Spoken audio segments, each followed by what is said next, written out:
We've said before on this show that small cars are big business, not just because of their budget-beating capabilities, but because lately they seem to be answering more and more motoring needs.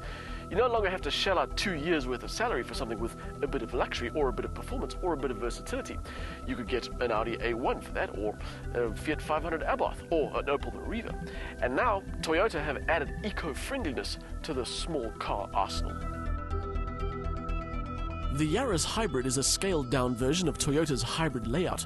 It's the world's smallest full hybrid car, and at 88 grams per kilometre, it's also South Africa's lowest belcher of carbon dioxide.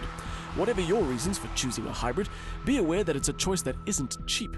This top-spec VR version comes at a 246,000 Rand, which is scarily close to the price you'd pay for something like an entry-level Audi A3. But entry-level premium subcompacts don't have a touchscreen interface and dual-zone climate control and Bluetooth and iPod connections. The spec level in the Yaris Hybrid is impressive, and it raises an interesting question. Do you go for a premium badge with less standard stuff, or do you put the motoring snobbery aside in favor of a decent list of motoring luxuries? The Yaris Hybrid does give you a very comfortable cabin. The materials, especially the amount of plastic, remind you that you are still in a budget-conscious ride, but it's well laid out, it's uncluttered, and it's easy to use. The repackaging that had to be done to fit the hybrid system into the Yaris was comprehensive. The battery pack and the fuel tank are below the rear seat, which means boot and passenger space in here are the same as any other Yaris. When compared to the regular Yaris, the hybrid is largely the same, if you can use the word large when talking about a Yaris. The recently restyled look is sharper and less chubby than the old one, and the hybrid gets extra LEDs, some blue badges, and some aerodynamic tweaks. Not in the need more downforce sense, but more in the interests of engine cooling and making it a little more slippery and therefore even more efficient. It's an attractive package, this, not only because it's a better looking thing than the previous version, but because, like its Aurus relation, it's a hybrid that looks like a regular car. No funny wedge-shaped profiles like the Prius or Honda's eco-friendly options.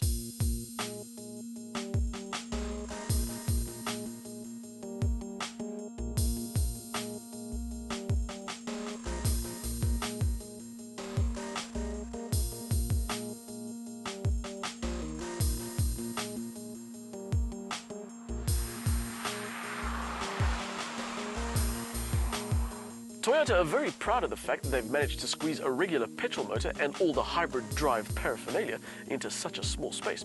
What we have is a 1500 petrol with 55 kilowatts and 111 newton meters, and an electric motor with 45 kilowatts and 169 newton meters. Although you don't get the total output all at once. The maximum from the electric motor and the petrol engine combination is 74 kilowatts. There is an EV mode which will force the use of the electric motor only, which is good for heavy traffic. All the car's systems stay operational, but the petrol motor is shut down.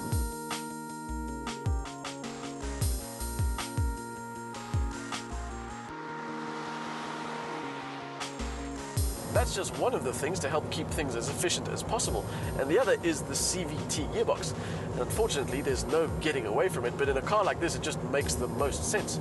It may sound completely horrible and it may feel odd, but it is the most efficient solution. Although not always the most pleasant one. Once you drop it into drive and plant your foot, you have to listen to it doing its best impersonation of a slipping clutch, made even worse when you put the system under heavy load.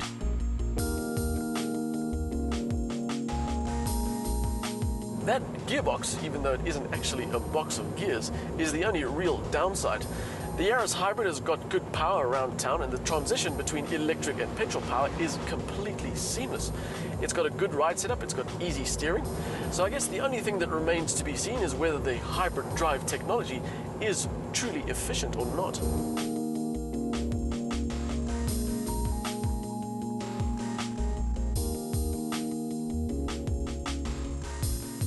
To do that, we took ourselves off on a bit of an economy run. We filled it to the brim, reset all the meters, then hit the open road with the intention of driving as smoothly and economically as possible, trying to maintain a constant speed with no sudden acceleration or braking.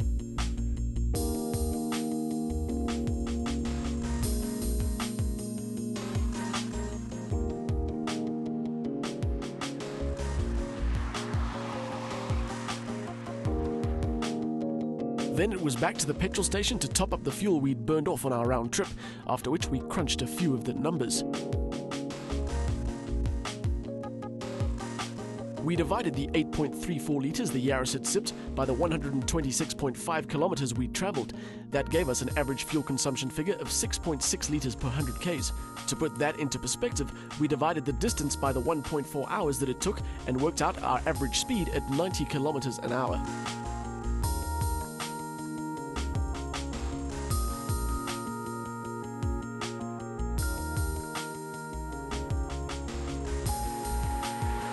The Toyota Yaris Hybrid occupies a fairly unique position. It's made by the company that's probably the most famous for hybrid drive technology, and it's the first car in its class to offer that technology. It's well spec'd, it's good looking, but the heavy price tag and the CVT gearbox means there are some sacrifices to be made in order for you to claim those forest-friendly credentials.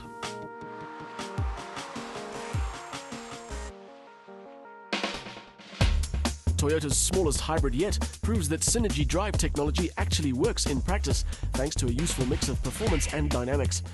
The Yaris HSD may point the way to the small car future, although that CVT gearbox remains a low point, and being an eco-motorist isn't exactly cheap.